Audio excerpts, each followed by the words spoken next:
Welcome to Abubakar Talimwala YouTube channel. इंसानी नफ्सियात बड़ी दिलचस्प है।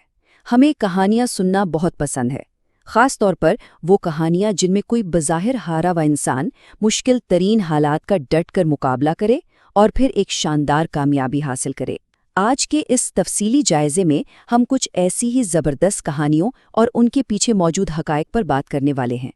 आज हम GED यानी जनरल एजुकेशनल डेवलपमेंट का बगौर जायज़ा लेंगे, जो कि रिवायती तालीम का एक ऐसा पावरफुल मुतबादिल है जिसने पूरी दुनिया में बेशुमार तुलबा की ज़िंदगियां बदल दी हैं। तो ये सफ़र नाकामी से शुरू होकर बैनुल-अक़वामी कामयाबी तक कैसे पहुंचता है, आइए सीधा इसमें गौता लगाते हैं। हर ज़बरदस्त कहानी में एक हीरो होता है, ठीक है? तो मिलिए नैना से। नैना ने महज 16 साल की उम्र में स्कूल छोड़ दिया था। वो घर पर मायूस बैठी रहती थी, लेकिन एक बात तय थी, उसके ख्वाब बहुत बड़े थे। वो जिंदगी में कुछ बड़ा करना चाहती थी, माशी इस्तेहकाम चाहती थी। लेकिन जाहिर है, एक सवाल बार बार परेशान करता था कि भाई एक हाई स्कूल ड्रॉप आउट के तौर पर कोई ये सब कैसे हासिल कर सकता है। और सच पूछें तो ये वो बहुत बड़ी कश्मकश है जिसका सामना दुनिया भर में बहुत से गैर रिवायती तुलबा रोज़ाना करते हैं। अब ज़रा इस दूसरी कहानी पर गौर करें। ये एक पाकिस्तानी तालिब इल्म की कहानी है जो रवायती A लेवल्स के बोझल निज़ाम में बुरी तरह फंस चुका था। उसे केमिस्ट्री में 1-2 नहीं बल्कि 3 बार नाकामी का सामना करना पड़ा। क्यों?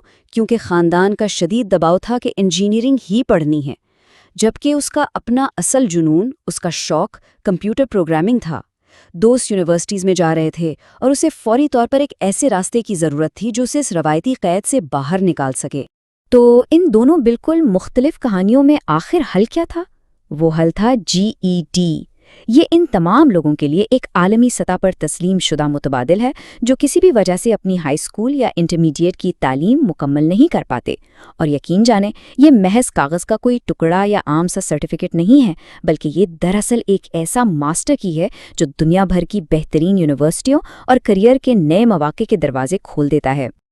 अब शायद जहन में ये सवाल आए कि ये निज़ाम आखिर काम कैसे करता है। अगर हम सीधा मुवाजना करें तो पाकिस्तान में आम तौर पर इंटरमीडिएट यानी FA या FSC मुकम्मल करने में पूरे 2 साल का अरसा लगता है और आपको 7 से 8 मज़ामीन रटने पड़ते हैं। इसके बरक्स GED एक सुपर फास्ट ट्रैक है। इसमें सिर्फ 4 मज़ामीन हैं और उम्मीदवार अपनी मर्जी की रफ्तार से इसे महज 6 से 12 महीनों के अंदर बासानी मुकम्मल कर सकते हैं। अच्छा, तो वो 4 मज़ामीन हैं कौन से? चलें तेज़ी से इन पर नज़र डालते हैं। पहला है लैंग्वेज आर्ट्स, जो पढ़ने और लिखने की सलाहियत को परखता है। दूसरा है रियाजी या मैथमेटिकल रीजनिंग। तीसरा साइंस और चौथा सोशल स्टडीज़ यानी मौशरती उलूम। और यहाँ सबसे ज़बरदस्त बात यह है कि ये इम्तिहान आपके रट्टे को बिल्कुल नहीं परखता, बल्कि ये देखता है कि आपकी अमली मालूमात कैसी हैं और आप मसाइल को कैसे हल कर सकते हैं। अब पैसों की बात कर लेते हैं, क्योंकि ये एक बहुत अहम पहलू है। GED का पूरा सफ़र बैनुल-अक़वामी उम्मीदवारों के लिए हैरान अंगेज़ तौर पर काबिल रसाई है। हर मज़मून की फ़ीस तकरीबन 80 से 90 अमरीकी डॉलर के दरमियान होती है, यानी तमाम चारों मज़ामीन की कुल फ़ीस लगभग $360 बनती है। अगर देखा जाए तो ये एक ऐसी बेहतरीन इन्वेस्टमेंट है जो आपका कीमती वक्त भी बचाती है और आपको बैनुल-अक़वामी सतह की काबिलियत भी देती है। लेकिन ठहरें, जैसा कि हर अच्छी कहानी में कोई न कोई विलन या रुकावट ज़रूर होती है, GED का सफ़र भी कोई सीधी लकीर नहीं है।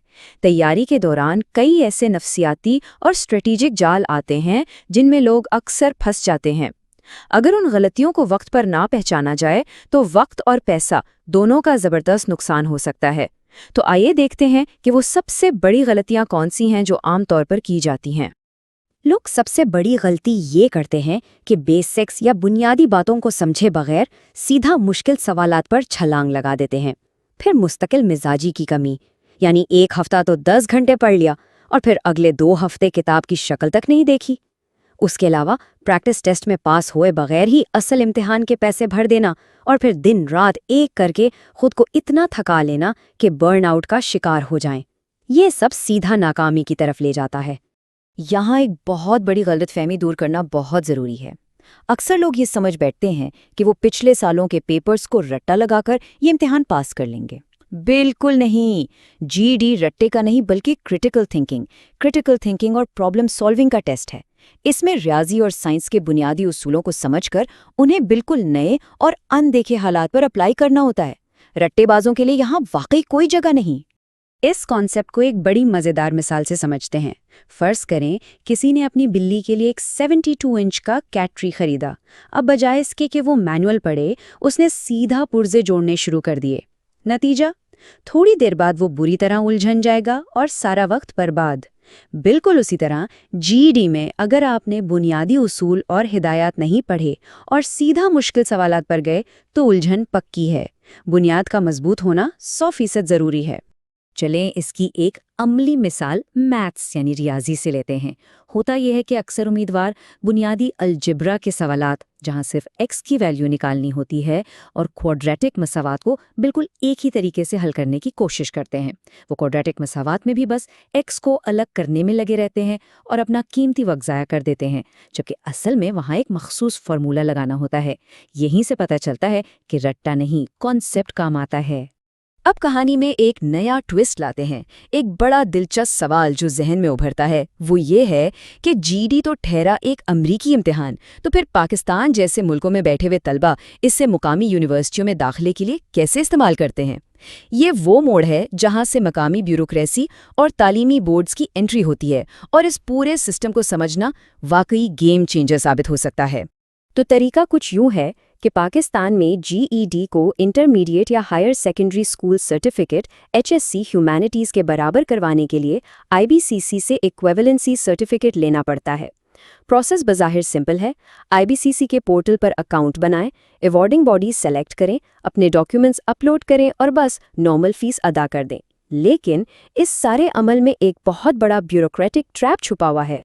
और वो ट्रैप क्या है? जब आप IBCC पोर्टल पर अवॉर्डिंग बॉडी चुनने जाते हैं तो वहां आपको जीईडी का नाम ढूंढने से भी नहीं मिलेगा। ये देखकर अक्सर लोग परेशान होकर रुक जाते हैं। असल राज की बात यह है कि आपको इस लंबी लिस्ट में से पियर्सन एडिक्सिल को सिलेक्ट करना होता है, क्योंकि इम्तिहान दरअसल पियर्सन के सेंटर पर दिया गया होता है। ये एक छोटी सी टिप है, लेकिन यकीन माने ये आपकी बहुत बड़ी खजल-ख्वारी बचा सकती है। एक और ज़बरदस्त टिप फेस के हवाले से सुन लें। IBC में नॉर्मल फ़ीस 6,000 रुपये है और अर्जेंट फ़ीस सीधा 12,000 रुपये। अक्सर लोग सोचते हैं कि चलो डबल पैसे देकर काम जल्दी करवा लेते हैं, लेकिन हकीकत क्या है? हकीकत यह है कि जीईडी की इक्विवेलेंसी के लिए अर्जेंट फ़ीस देना सरासर पैसों की बर्बादी है, क्योंकि दोनों ही सूरतों में प्रोसेसिंग में लगभग 1 महीना लग ही जाता है। तो फिर डबल पैसे क्यों देने? और हाँ, अगर मुकामी अंडर ग्रेजुएट डिग्री में दाखिला लेना है तो एक बहुत ही अहम उसूल कभी नहीं भूलना। आपके मैट्रिक यानी सेकेंडरी स्कूल सर्टिफिकेट SSC और जीईडी इम्तिहान के दरमियान कम से कम 2 साल का गैप होना लाजमी है। अगर ये 2 साल का वक्फा नहीं होगा तो मुकामी इक्विवेलेंसी नहीं मिलेगी। अलबत्ता अगर प्लान बैरून मुल्क पढ़ने का है फिर टेंशन की कोई बात नहीं, क्योंकि वहाँ इस 2 साल के वक्फे की कोई कैद नहीं। खैर, अब हम इस तज्ज़िये के इख्तिताम और अपनी कहानियों के क्लाइमैक्स की तरफ आते हैं। याद है, शुरू में हमने नैना और उस पाकिस्तानी तालिब इल्म की बात की थी जिन्हें सिस्टम ने फेल कर दिया था। तो फिर जीईडी ने उनकी ज़िंदगी का रुख कैसे मोड़ा? नैना ने ना सिर्फ अपना जीईडी शानदार नंबरों से मुकम्मल किया, बल्कि एक बेहतरीन कम्युनिटी कॉलेज में दाखिला भी ले लिया, और आज वो खुशी खुशी अपने करियर के ख्वाब पूरे कर रही है। और वो पाकिस्तानी तालिब इल्म जो A लेवल्स में बार बार फेल हो रहा था, उसने वाकई कमाल कर दिया। उसने सिर्फ 40 दिन के अंदर जीईडी के 4 इम्तिहानात क्लियर कर लिए। और बात यहीं ख़त्म नहीं हुई। उसके बाद उसने पाकिस्तान की टॉप IT यूनिवर्सिटी फास्ट के दाखिला इम्तिहान में 40वीं पोजीशन हासिल की और कंप्यूटर साइंस में दाखिला लिया। आजकल वो एक बरतानवी IT कंपनी के लिए as a remote front end developer ज़बरदस्त काम कर रहा है। तो जनाब, ये कहानियाँ और हक़ाइक़ हमें बताते हैं कि काबिलियत का पैमाना सिर्फ रवायती स्कूल की 4 दीवारी नहीं है। जीईडी जैसे मुतबादिल रास्ते उन सब के लिए एक बहुत बड़ी उम्मीद है जो रवायती सिस्टम में फिट नहीं आ सके। इस सारी तफसीली बहस के बाद जहन में बस एक ही सवाल गूंजता है, क्या ये हो सकता है कि दुनिया की अगली सबसे बड़ी और मुतासिरकुन कामयाबी की कहानी किसी ऐसे ही गैर रवायती और मुतबद्दिल रास्ते से निकल कर आए? इस पर गौर ज़रूर कीजिएगा। Thank you for watching Abubakar Talimwala's videos. Please subscribe and share with your friends and family.